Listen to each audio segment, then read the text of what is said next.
I want to return now to our debate we were just having with Annie Gaylor, the president of the Freedom from Religion Foundation in Madison, Wisconsin, also Representative Randy Forbes, about this issue of a judge now striking down a federal law that establishes the National Day of Prayer. And Ms. Gaylor, I want to give you a chance to respond to some of the things. I know you were itching to get in there, but some of the things Representative was saying about how frankly absurd this is to try to keep the federal government or keep a member of the government from encouraging people to say a prayer. Well, I'd like to correct the record.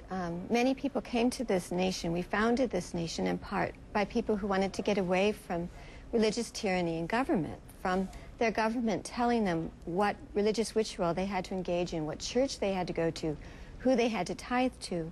And it's a fundamental principle that we have freedom of conscience in this country, and that has been deeply abrogated by Congress in passing a National Day of Prayer, ordering the president to issue a proclamation which enjoins all Americans to set aside an entire day to pray, to gather together in groups and in churches to pray. And what about those of us who are not religious? Well, it's totally against freedom of conscience.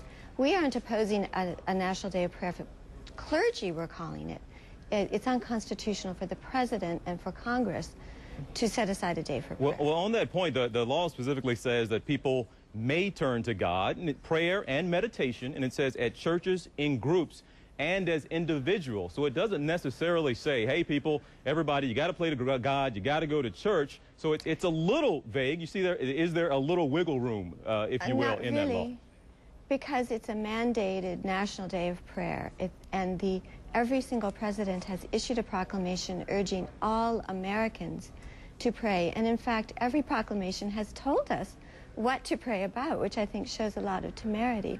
There are many people who are religious who understand that it's beyond the purview of government to tell them to pray or what to pray about. Well, Representative, I'm sorry there, forgive me for interjecting here, but Representative, do you agree to some degree there, but the law mandates that the president shall designate a day of prayer, but he doesn't have to designate that you have to pray. It's not necessarily, would you agree, Representative, that it's making everybody pray?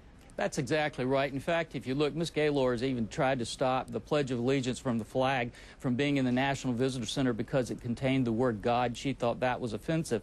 One of the things you're absolutely correct on is this is something that says may.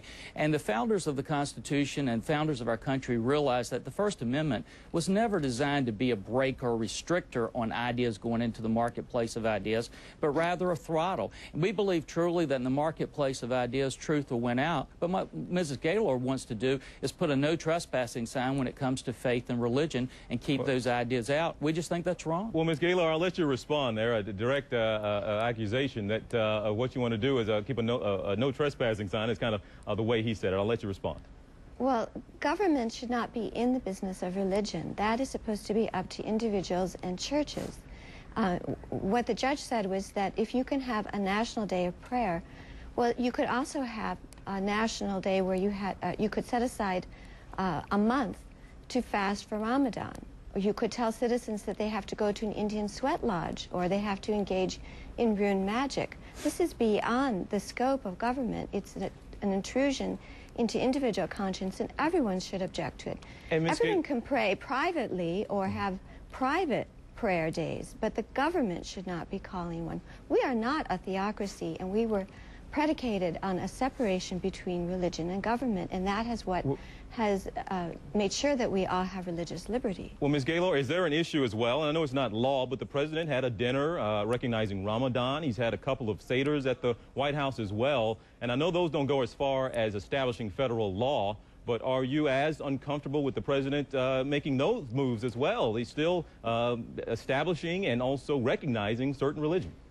The difference is that the National Day of Prayer law is calling upon citizens to take action.